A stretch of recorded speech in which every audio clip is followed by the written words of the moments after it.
예, 오늘 헌법재판소에서 윤석열 대통령의 탄핵사건 5차 변론길이 열렸고요. 조금 전 들으신 것은 양쪽 변호인단이 변론길이 끝난 다음에 소회를 밝힌 것 들으셨습니다.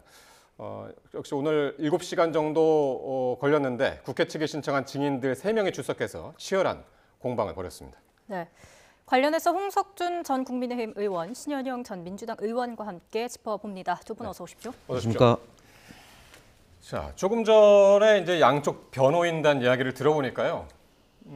표정에서도 대체로 읽히긴 했는데 국회 측에서는 어떤 이야기를 했냐면 한마디로 하자면 이진우, 여인영 증인이 제대로 안 해서 아쉽다라고 이야기를 했고 반면에 윤석열 대통령 측 변호인단은 일부 증인, 바로 그 두 사람을 얘기하는 것 같은데 사실과 다르거나 번복을 했다라고 이야기, 공통적인 이야기죠, 사실은. 두 분은 어떻게 들으셨나요? 오늘 전체적으로 7시간 동안 진행이 됐는데.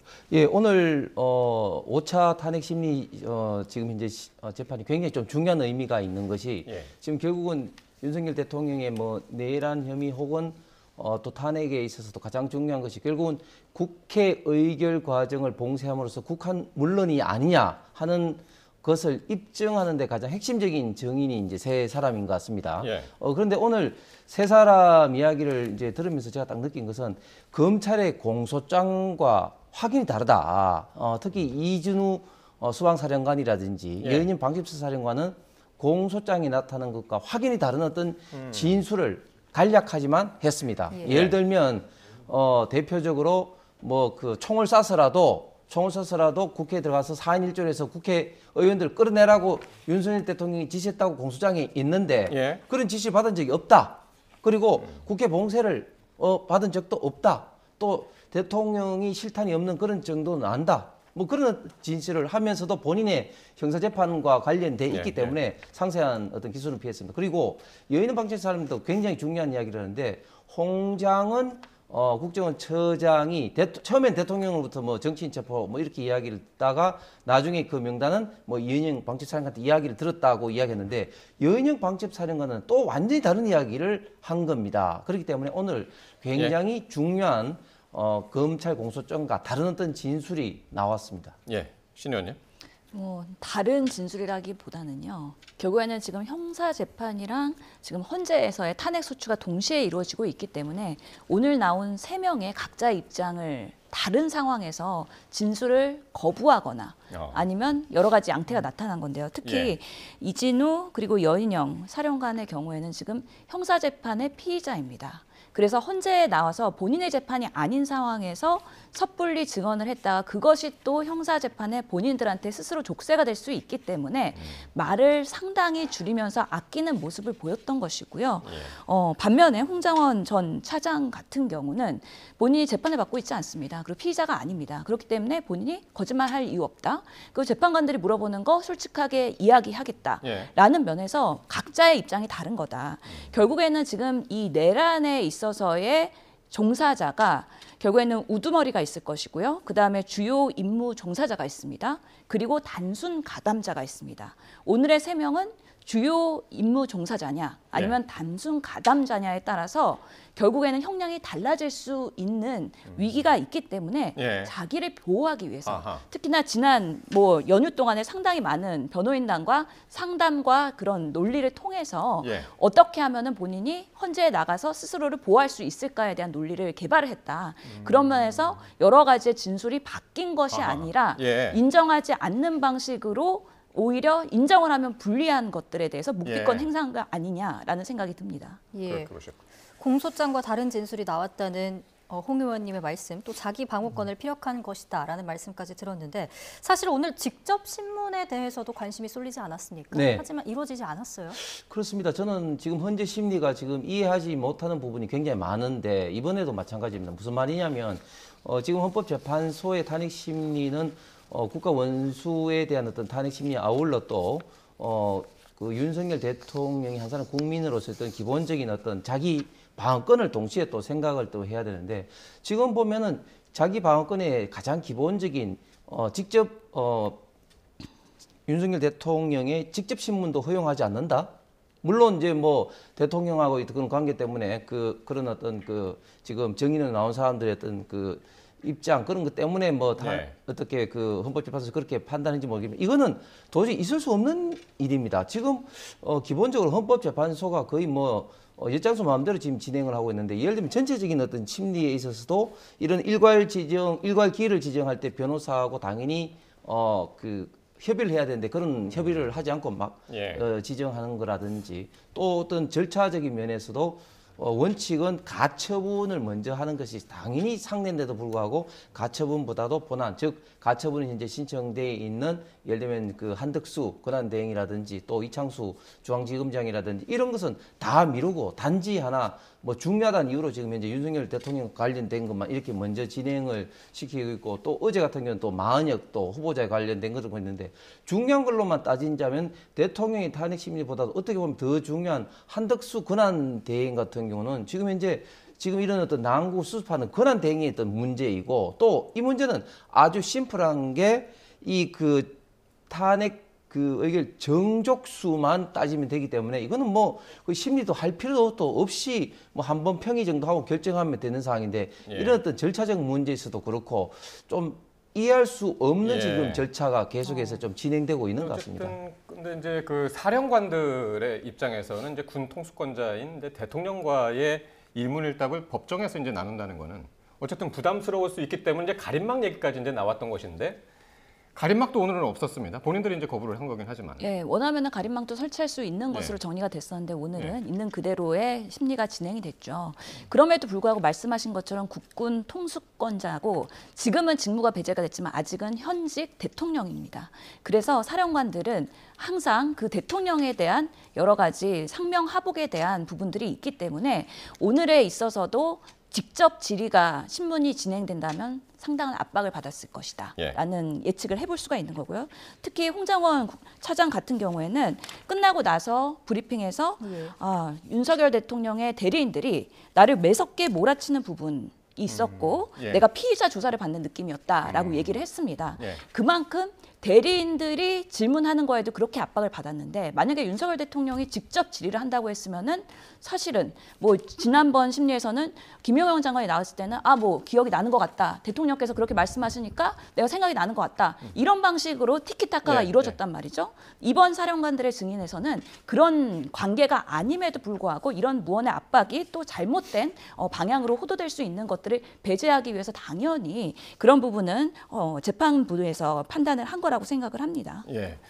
자, 그러면 이제 구체적으로 어떤 이야기들이 있었는지 한번 볼 텐데 사실 오늘 탄핵 심판에서 쟁점이고 핵심이었던 것은 정치인 체포에 대한 윤 대통령의 지시가 직접적으로 있었냐 이 부분이었는데 오늘 홍장원, 여인영, 이진우 이 세 사람 중에 홍장원 전 국정원 1차장은 이전 진술하고 똑같이 싹 다 잡아들이라고 지시를 했었다라는 사실을 언급을 했습니다.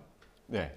그거 어떻게 들으셨는지 먼저 결론적으로 윤석열 대통령이 직접적으로 정치인 체포에 대한 이야기는 한 사람도 이야기하지 않았습니다.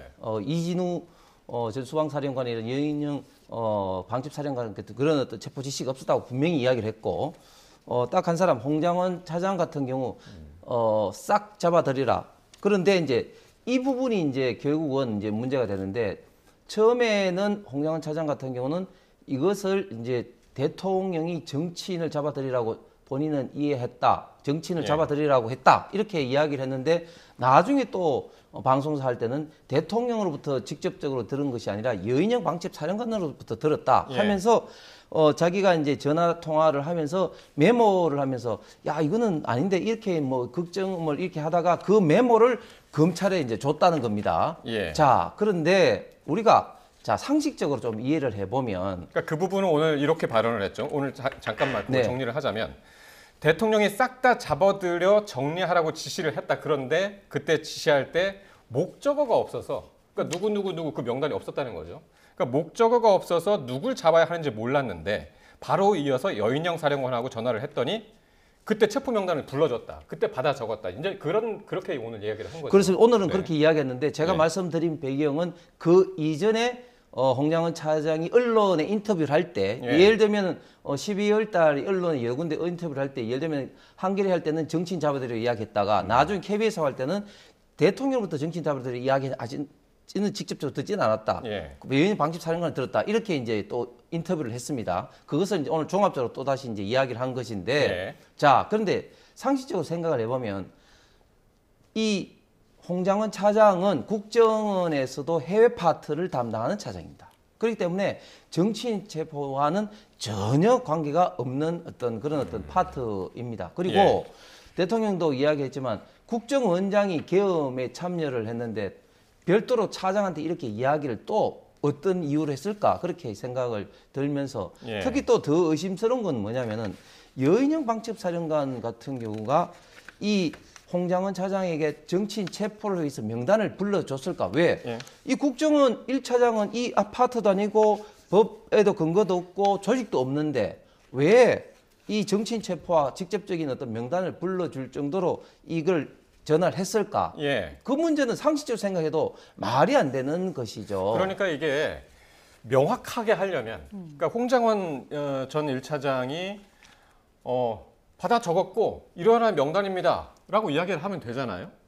그런데 그때 여인영 방첩사령관으로부터 들으면서 적을 때 14명에서 16명 정도였는데 그걸 너무 흘겨 써서 그게 지금 그거를 보좌고 하니 다시 정자로 적는 그런 절차가 있었고 아직 흘린 채로 남아있는 것도 있고 그러니까 이름이 명확하지 않은 그런 상황 같아요. 그럼에도 불구하고 네. 알려진 이름들이 상당히 많죠. 네. 뭐 우원식, 한동훈, 이재명 해서 뭐 여러 대법관들까지 포함해서 네. 상당수가 많이 노출됐습니다. 그런 것들은 이미 검찰 조사랑 이제 재판을 통해서 더 드러날 사실이다. 지금으로서는 여인형 사령관 같은 경우에도 오늘 사실은 뭐 인정을 하거나 부인을 명확하게 하지 않은 것이지 결국에는 재판에서는 이런 것들이 본인을 보호하기 위해서는 명확하게 얘기해줘야 되는 부분이거든요. 그게 드러나지 않았다고 해서 사실이 없는 건 아닙니다. 그리고 홍장원 차장 같은 경우에는 오늘도 일관성 있게 그 진술을 한 겁니다. 싹 잡아들이라고 윤석열 대통령이 전화가 와서 얘기를 했는데 예. 목적어가 없어갖고 누군지 몰랐고 대신에 그 대통령께서 이런 국가정보원에도 대공수사권 줄 테니까 우선은 방첩상 도와서 지원해라라고 얘기한 거잖아요. 예. 그러면은 목적어가 없기 때문에 그걸 확인하기 위해서 여인영 사령관한테 직접 전화를 했고 그러면서 명단을 받아 적은 거기 때문에 그리고 지금 홍장원 전 차장이 보좌관이 3명이 있다고 합니다. 그중에 네. 한 명을 사실은 더 조사를 하거나 진술을 받으면 그런 부분에 있어서는 명확하게 드러날 수 있는 사실이기 때문에 더 많은 조사가 필요한 것이지 이거 자체를 부인할 수는 없다라고 생각하고 지금에 있어서의 윤석열 대통령의 측은 헌재의 근간을 자체를 부인을 하고 홍정원 국정원 차장의 개인 신분을 공격하는 방식으로 해서 그 사람이 증언하는 것들을 마치 탄핵하려고 하는 나쁜 의도를 갖고 있다고 생각이 드는데요. 그런 방식으로 해서 이렇게 덮인다고 해서 덮일 수 있는 사실이 아니다. 그리고 오늘 5차 심리에서도 홍정원 차장의 그런 증언들이 일관성이 있었기 때문에 더더욱이 그런 것들이 헌재 재판부에서는 상당수 가만히 되면서 예. 지금의 비상계엄에 위법한 부분 그리고 내란 수괴가 윤석열 대통령이고 그 지시를 받은 사령관들이 어떻게 이행했는지에 대해서 여러 조사들과 오늘의 심리를 통해서 또 판단을 할 거라고 생각합니다. 예, 메모를 적었다고 하니까 이 쟁점이 계속해서 더 뜨거워지는 것 같은데 여전 방첩사령관도 김용현 전 장관으로부터 명단을 받은 사실을 인정했습니다. 그렇기 때문에 체포 명단이 존재했다 이런 것에 대해서 공통점이 있지 않습니까? 김용현 장관은 시종 일관 체포 명단이 아니다. 그리고 포고령 위반의 가능성이 높은 사람들에 대한 어떤 위치 파악이다 이렇게 이제 이야기를 하고 예. 있는 것이죠. 그렇기 때문에 예. 이게 체포 명단이다 이렇게 단정 지을 수는 없는 일이고 저는 예. 결국 그 메모 홍장원 차장의 어떤 메모에 대해서 다시 한번 말씀드리지만 예. 여인영 방첩사령관이 바보가 아닌 이상은 이 국정원 1차장이 법적인 권한도 없고 인력도 없는 사람한테 과연 이런 어떤 정치인 체포를 해달라는 어떤 체포 명단을 불러줄 수가 있겠느냐 예. 그런 어떤 상식선에서 생각을 해본다면 저는 이 홍장원 차장이 좀 나쁜 말로 하면 지금 현재 어떻게 보면 장난을 치는 혼자 지금 작전을 하고 있다. 왜냐하면 지금 여인영 장관도 이게 말은 좀 아낍니다만은 그렇게 명단을 불러주지 않았다고 이야기를 하고 오늘 현재 재판관들도 거기에 대해서 그런 어떤 메모가 본인도 과연 예. 그런 권한과 인력이 없음에도 불구하고 그럼 왜 받아들이냐 이렇게 하니까 본인도 정신이 없었고 본인은 그냥 체포가 아니라 그냥 지원 정도로만 알았다 이런 식으로 또 말을 또 바꾸고 있는 그런 어떤 사실이기 때문에 예. 홍장원 차장의 이 체포라는 이런 어떤 메모는 예. 처음하고는 저희가 볼 때는 완전히 좀 신빙성이 많이 좀 떨어지는 것 같습니다. 그러니까 오늘 이상할 정도로 어쨌든 여인영 전 사령관은 홍장원 전 차장 이야기만 나오면은 발언을 거부를 했습니다. 발언을 거부하면서 이거는 형사재판에서 할 말이 많다. 그러니까 진술이 좀 많이 상반되는 부분이 있었던지 아니면은 어쨌든 이게 이렇게 공개되는 석상에서 이야기하기가 부담스러웠던지 어쨌든 상당히 이제 그런 장면들이 많았고 대신 여인영 전 사령관이 인정했던 건 뭐냐면 조지호 경찰청장한테 전화를 해서 그 합동수사본부 구성을 위한 인력 그리고 특정 명단에 대해서 위치 파악을 요청했다고 이야기를 했습니다. 특정 명단도 얘기했는데 그게 그러면 체포 명단이냐라고 했더니 체포 명단이라고는 확실하게 이야기를 안 했습니다. 이제 예. 지금 헌재 심리에서 진행되고 있는 여러 가지 사안들이 있고 또 검찰 조사나 이 조사 공소장을 통해서 재판에서 밝혀져야 될 것들이 있는데 이게 예. 이제 시간을 두고서는 드러나게 되면 다 조합이 될 거라고 저는 생각을 합니다. 그런 면에서 체포 명단이 있었느냐 그리고 체포 예. 지시를 했느냐 이런 것들에 대해서 오늘 명확하게 드러나지 않다고 해서 체포가 없었다고 얘기할 수는 없는 것이고요. 예를 들어서 지금 검찰에 그 윤석열 대통령의 공소장이 밝혀졌습니다. 거기서 윤석열 대통령이 조지호 경찰청장한테 체포 명단을 주면서 예. 지시하면서 포고령 위반인 사람들 국회의원 다 체포해라고 지시한 부분들이 적혀 있거든요. 예. 그렇기 윤 대통령 때문에 공소장에. 윤석열 대통령이 조지호 경찰청장한테 체포할 국회의원들에 대한 지시가 있었다는 그 근거를 가지고 이제 여인영 그리고 이 뭐 홍장원 여러 사람들에 대해서 진술을 조금 더 조각해 볼 필요가 있는데 예. 오늘은 명확하게 출석한 증인들이 명확하게 진술 거부권을 행사했다. 홍장원 차장을 빼고는. 왜냐하면 이진우 전 사령관 같은 경우에도 처음에 발언해서 아직까지 저는 형사 재판을 받고 있다. 그리고 검찰 조서에 대한 동의 여부도 이루어지지 않았고 변호인과 상의도 아직 못했기 때문에 엄중하고 중요한 상황인 건 알지만 말씀드리는 게 제한된다. 라고 했습니다. 예. 똑같은 입장으로 여인영 사령관도 본인이 불리하거나 아니면 주요 임무 종사자로 오인받을 수 있는 것들에 대해서는 다 피해가는 전략을 썼다고 저는 생각을 합니다. 그렇기 때문에 그거 자체가 뭐 증언을 거부하는 거에 대해서는 당연히 받아들일 수 있는 본인의 방어권이라고 생각을 하긴 하지만 그렇다고 해서 그 자체가 없거나 진실이 드러나는 거를 막지는 못할 것이다. 그래서 네. 이거는 시간이 있으면 다 드러날 수밖에 없는 사안이라고 생각을 합니다.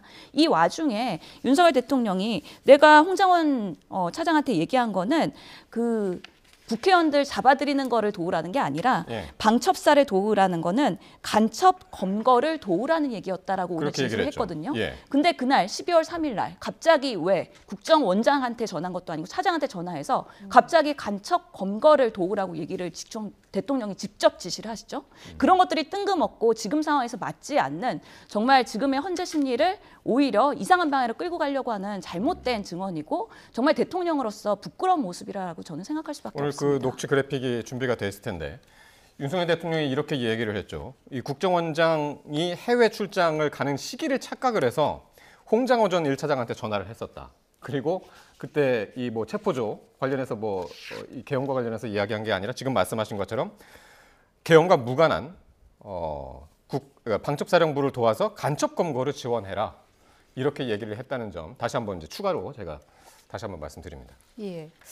홍 차장이 백브리핑에서 변론길이 끝나고 나와서 이 부분이 자신도 뜬금없고 또 여러분의 생각에 맡기겠다 이런 취지로 발언을 하기도 했는데 이 부분에 대해서는 전체적인 생각이 어떠십니까? 아니 뜬금없는 게 아니고 당연한 거 아닙니까? 제가 다시 말하지만 홍장원 차장 같은 경우는 해외 파트라고는 차장입니다. 그렇기 때문에 대통령께서는 계엄 당시에 이제 그 국정원장한테는 일반적인 계엄 상황을 이야기한 것이고 그 다음에 이제 그 대통령 이야기 따르면 이제 그 직후에 조태용 국정원장이 해외 나갔기 때문에 더 국정원 파트 관련된 어떤 해외 간첩 파트 이런 어떤 부분에 대해서 이야기하려 하니 국정원장한테 이야기해야 되는데 국정원장이 그 해외에 나간 걸로 착각을 해서 담당 차장인 홍장원 차장에 이야기한 것이 그리고 특별히 또 이야기를 한 이유는 뭐냐면 지금 민노총을 비롯해서 뭐 여러 지금 기소 수사 받고 있는 사람들도 있지만 지금 국정원에 현재 여러 가지 또 그 잠재적으로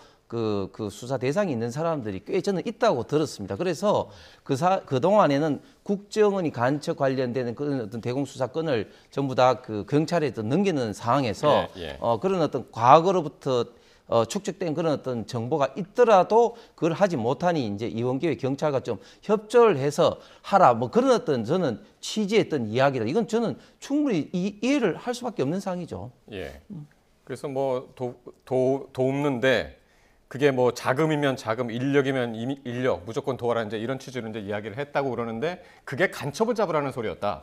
그런 얘기죠. 그러니까 오늘 그게 이제 처음 나온 얘기라 지금 계속해서 반복해서 드립니다. 예, 국민들이 바보가 아닙니다. 그런 방식으로 이 사안을 이런 위법적인 비상계엄을 선포한 윤석열 대통령의 그런 탄핵에 대한 명분이 사라지지 않는다라고 다시 한번 말씀드리고 싶고요. 홍장원 차장이 또 끝나고 나서 브리핑에서 이렇게 얘기했습니다. 아, 사실을 이야기하는 것이 이렇게 힘들구나. 라고 이야기를 했습니다. 정말 마음이 안타까운데요.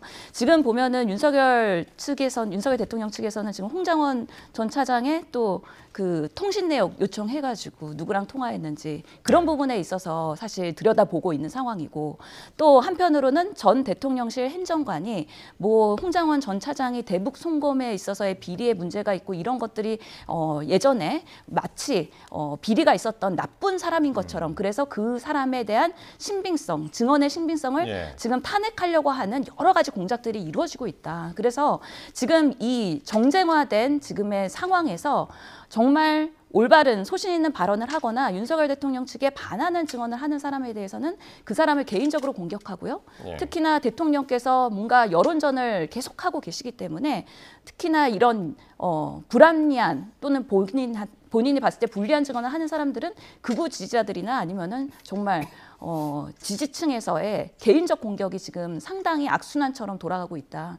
그런 면에서는 지금 이 상황을 알겠습니다. 우리가 보호할 필요가 있다라는 또 생각도 듭니다. 자, 지금까지는 이제 홍장원 전 국정원 1차장 그리고 여인영 전 방첩사령관 오늘 증언 관련해서 주로 들었고 이제 이진우 전 수도방위 사령관 이야기를 한번 들어볼 텐데 오늘 3명의 증인 중에서는 이제 가장 첫 번째로 증인석에 섰고요. 국회 측 질문에 줄곧 답변을 거부를 했습니다. 한번 그 장면도 한번 보고 오겠습니다. 증인 12월 17일 조사 당시에 검찰에서 대통령이 4명이 들어가면 1명씩 드러낼 수 있지 않냐? 안에 있는 사람 끌어내라 라고 하셨다고 진술하신 적 있으시죠? 답변 드리지 않겠습니다. 이회 조사 당시에도 대통령이 4명이 1명씩 들고 나올 수 있지 않냐라는 말을 기억하고 그 말을 듣고 제 마음이 좋지 않았습니다 라고도 진술했죠. 답변 드리지 않겠습니다. 증인은 검찰에서 제가 말씀드린 2번뿐만이 아니라 거의 모든 조사에서 대통령의 3번 통화에 대해서 그리고 그 통화의 구체적인 내용에 대해서 일관되게 답변을 하였는데 이 부분에 대해서 인정하는 것이 어렵습니까? 그 부분도 답변 드리지 않겠고 저희 재판에 있을 때 그 부분은 다툴 여지가 많습니다. 자, 지금 이진우 전 수방사령관이 국회 측의 변호인단의 질의에 답변을 하는데 사실 답변을 안 했죠. 답변을 거부를 했습니다. 거부하는 장면을 봤는데 사실 이진우 전 사령관을 왜 국회 측에서 오늘 증인으로 세웠냐면 기존에 이런 얘기를 했었습니다. 윤 대통령으로부터 본회의장으로 들어가서 4명이 한 조로 1명씩 들쳐업고 나오라고 했다. 그리고 총을 쏴서라도 문을 부수고 들어가서 끌어내라는 말을 전화로 직접 했다라고 그 얘기를 기존 진술이 있었기 때문에 이걸 헌재 이 재판정에서도 이야기를 하기를 바라고 이제 불렀던 거죠. 근데 모두 거부를 했고 오늘은 오히려 대통령 측의 질의에 대통령으로부터 체포 지시를 받은 적이 없다. 상반된 답변을 오늘 했단 말이죠. 이진우 사령관 오늘 답변 태도나 발언 어떻게 보셨습니까? 예, 그렇습니다. 그 이진우 수방사령관 같은 경우는 국회 측에서 요청한 증인이죠. 그래서 앵커께서 말씀하신 그런 어떤 답변을 기대했는데 완전히 부정을 해버렸습니다. 완전히 부정을 했습니다. 대통령으로부터 체포 지시를 들은 바가 없다. 특히 총을 쏴서라도 뭐 그 안에 뭐 들어가서 뭐 해라 이런 부분에 대해서는 또 그 직접적인 이야기는 아닙니다만은 대통령께서도 이렇게 무장이 안 된 것을 알고 계신다 이런 어떤 이야기를 했었고요. 그 다음에 또 4인 1조인 데 대해서도 명확한 이야기는 아니지만 어떤 이야기를 했냐면은 그때 우리 도달하지도 못했고 우린 그때 병력이 얼마 되지도 않았다. 그런 이야기였습니다. 그러니까 무슨 말이냐면 4인 1조라면 그때 당시에 예를 들면 200명 그 국회의원이 들어갔다 하더라도 그러면 그 4인 1조라면 뭐 800명 거기다가 또 뭐 그 주변에 있었던 국회 보좌관이라든지 국회 직원이라든지 이런 분들의 어떤 저항을 뚫으려면 진짜 수천 명이 들어가야 된다는 이야기인데 그것도 병력이 얼마 있지도 않은 어떤 상황인데 과연 대통령이 4인 1조로 들어 끌어내라 이렇게 이야기를 할 수 있는 상황이 아니라는 것을 간접적으로 이진우 사령관이 저는 강하게 좀 이야기를 했다고 봅니다. 그래서 예. 오늘 가장 이번 그 탄핵 심리에서 이제 의미 있었던 것은 그동안 지금 검찰 조서에 나온 부분이 상당 부분이 거짓이다. 오늘 이진우 그 수방사령관 이야기가 본인의 진술이 아닌 제3자의 진술을 마치 자기가 진술한 것처럼 이야기를 했다고 이제 언급을 한 부분도 있었습니다. 예. 그런데 저는 이걸 통해서 지금 검찰의 공소장에 있었던 이런 어떤 문제를 가지고 지금 대통령을 지금 내란 혐의로 지금 구속까지 했는데 예. 과연 이제 이것이 당사자인 이진우 사령관으로 이렇게 이제 드러난다면 과연 그러면 지금 대통령이 지금 구속될 이유가 뭐 있느냐 하는 이런 어떤 의문도 들기 때문에 지금 그 윤석열 그 대통령 변호사께서는 구속 지금 취소 청구를 지금 이제 준비를 하고 있는 상황입니다. 그래서 오늘 이진우 사령관의 진술은 굉장히 이 탄핵 심리에 있어서 저는 예. 중요한 지금 분수령이 될 것 같습니다. 예. 예. 그러니까 여기에 대해서는 어쨌든 국회 측 조금 전에 이제 저희가 녹취 그 국회 측 대리인단이 끝난 다음에 이제 나오면서 한 이야기 들었지만은 입증할 부분은 서증을 통해서 밝힐 수 있어서 걱정은 안 된다 이제 이렇게 이야기를 했더라고요. 그렇죠. 이미 네. 뭐 경찰, 검찰에서 조사한 기록들이 있고 이제 재판에 넘겨졌기 때문에 많은 기록들이 있습니다. 그런 것들을 가지고서는 또 이제 판단할 수 있는 부분인데 오늘은 증언 거부를 상당히 많이 했습니다. 그거는 결국에는 본인을 보호하기 위해서 나는 나 살기 위해서 나만의 전략을 구사하겠다라는 변호인단과의 모종의 그런 합의가 있었을 거라고 생각이 듭니다. 그래서 진술한 바가 있습니까? 라고 했을 때 답변하지 않겠습니다. 그거는 답변을 하지 않는 이유는 내가 답변을 했을 때 불리하거나 예. 아니면은 유죄를 인정하거나 아니면 명확하게 기억이 나지 않을 때 그런 답변을 하지 않는 전략을 보통 행사를 하게 되는데 본인이 진술한 거에 대해서는 당연히 기억이 나지 않을 수가 없죠. 당연히 기억하고 있음에도 불구하고 답변하지 않는다는 거는 내가 여기에서 그것을 인정하거나 긍정한다고 해서 나한테 유리할 게 하나도 없다. 어차피 나는 다 이미 조서에서 다 진술을 했고 재판을 받으면 되기 때문에 헌재에서까지 내가 그것을 증언하면서 이런 윤석열 대통령과 그 지지층에 뭔가 공격에서 뭔가 내가 그렇게 방어막 없이 이렇게 드러나는 적나라하게 드러나는 이런 여론전에서 굳이 네. 노출될 필요가 없을 거라는 본인만의 그런 개인적인 판단을 한 것으로 보입니다. 근데 이제 국회 소추인단 변호사 측에서 서정 이야기를 하는데요. 이게 또 굉장히 큰 쟁점이 될 겁니다. 무슨 말인가 하면 지금 이제 그 헌법재판소법에도 그 헌법재판소법에 명확하게 규정되어 있지 않은 것은 형사소송법을 따르도록 되어 있는데 우리 형사소송법에는 검찰 조서에 대한 어떤 그 증거 효력이 지금 2022년 그때부터 이제 없습니다. 그렇기 때문에 검찰 조서를 어디까지 이거를 이제 채택할 것인지에 대해서는 저는 헌법재판관들 사이에서 굉장히 격론이 오고 갈 수밖에 없을 것 같은데 예. 그럼에도 불구하고 지금 현재 가장 중요한 정인의 이런 예. 어떤 이야기를 정언을 무시하면서 그 서정을 저는 끌어들일 수는 저는 없다고 봅니다. 예. 윤석열 대통령, 이진우 전 사령관에 대한 증인 신문 이후 직접 발언에 나섰습니다. 어떤 발언을 했는지 녹취 내용 듣고 대담 이어가도록 하겠습니다.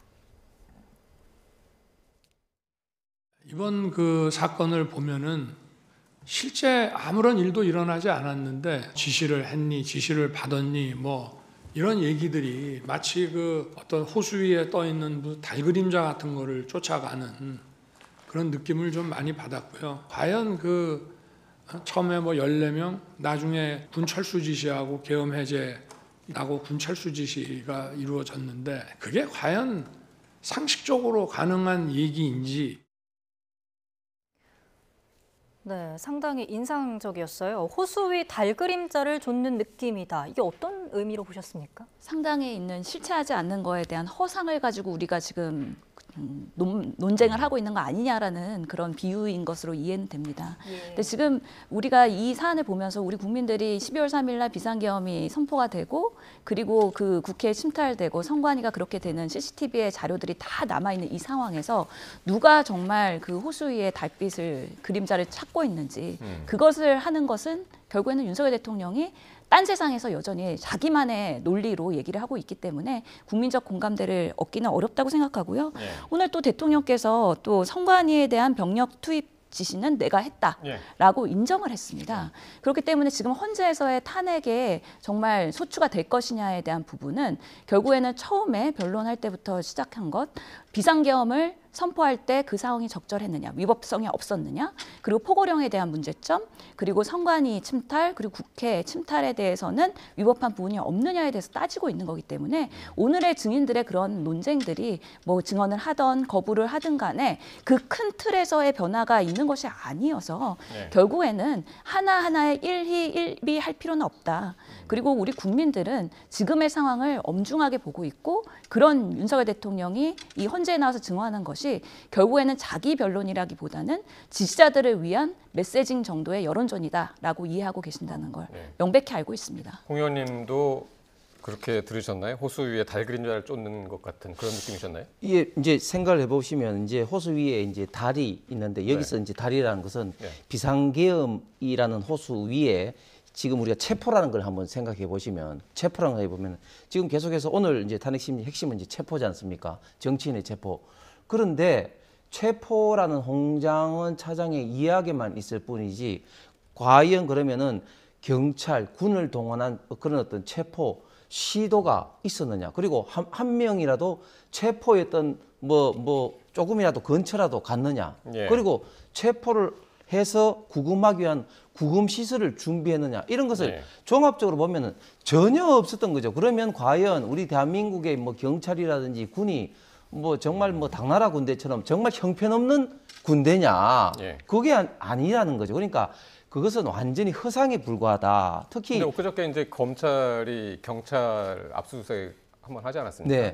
했었고 그때 어쨌든 공소장이었었나요? 그때 경찰이 10명의 체포조 경찰 명단을 방첩사에 이제 보낸 것으로 이제 그것도 이제 공소장에 드러났었고 그런 것들은 어떻게 자 이제 그런 것도 이제 따져봐야 될 문제인데 우리가 그 이재명 대표의 지금 이제 수많은 어떤 공직선거법 대장동 이런 어떤 공소장을 과연 우리가 다 믿습니까? 거기서부터 이제 우리가 이제 따져봐야 될 어떤 문제인데 저는 이제 구체적으로 이제 다시 한번 말씀드리면 구금 시설만 해도 처음에는 과천 방첩사에 구금 시설이 있어서 한동훈 대표도 어떤 얘기하면 나를 체포해서 과천 방첩사 뭐 그런 어떤 이야기도 한번 한 적이 있었습니다. 그런데 방첩사에서는 과천에 그런 어떤 시설이 없다고 정면으로 부인을 했습니다. 그러니까 또 나오는 게 수방사 비원 벙커에 또 뭐 감금 시설 어쩌고 하는데 그것도 아니라고 이야기가 된 겁니다. 그러니까 이 그 호수 위에 달이라는 이 체포 이걸 가지고 이야기만 많았을 뿐이지 하나도 시도 내지 준비된 게 하나도 없었다. 이런 어떤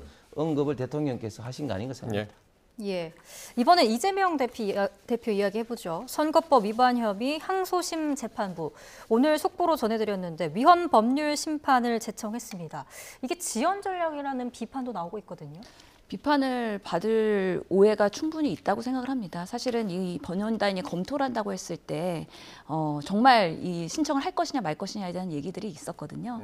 근데 우리 이 공직선거법이 기준이 워낙에 엄격하기도 하고 실제로 100만 원 이상의 선고가 나오면은 의원직이 박탈되는 그렇기 때문에 모든 국회의원 300명이 선거가 끝나고 나면은 그 선거 소송에서 정말 내가 얼마의 벌금을 받을까 갖고 노심초사하면서 상당히 의정 활동에서의 소모전이 있고 그래서 이전부터 이 선거법에 대한 것들이 너무 엄격하고 어떻게 보면 불합리한 부분도 있으니까 개정이 필요하다라는 얘기가 여야를 막론하고 있었던 건 사실입니다. 그래서 이런 부분에 있어서의 위헌 법률에 다시 한번 검토를 해보자라는 의도는 충분히 이해가 되고 당사자이기 때문에 본인들이 합법적인 상황에서 그 안에서 문제점을 청구하는 거에 대해서는 그 누구도 뭐라고 비판할 수는 없을 거라고 생각합니다.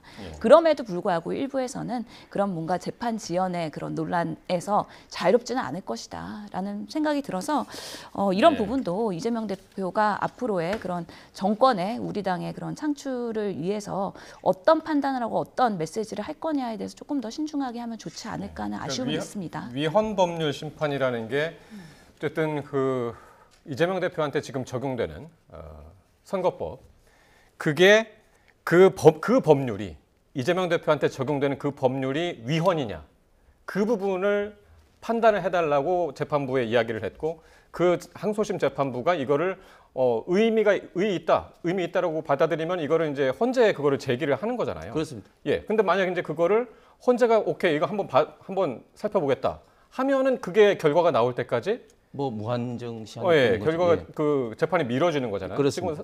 지금 현재는 26일에 결심 공판이 지금 예정이 돼 있었습니다만. 네. 예. 어떻게 보십니까?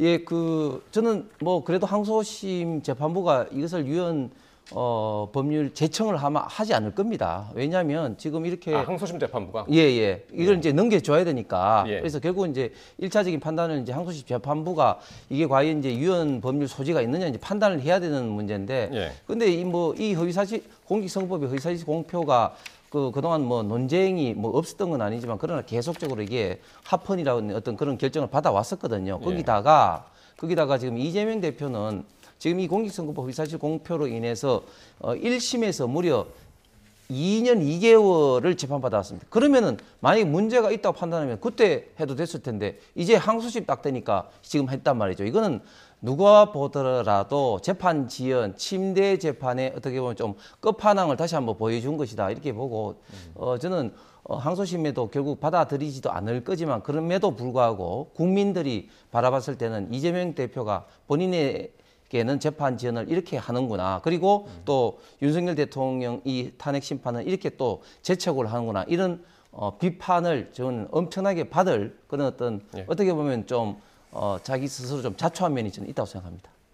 네. 알겠습니다. 여기까지 됐죠? 네. 예, 여기까지 듣겠습니다. 지금까지 홍석준 신현현 전직 의원 두 분과 함께했습니다. 말씀 고맙습니다. 고맙습니다.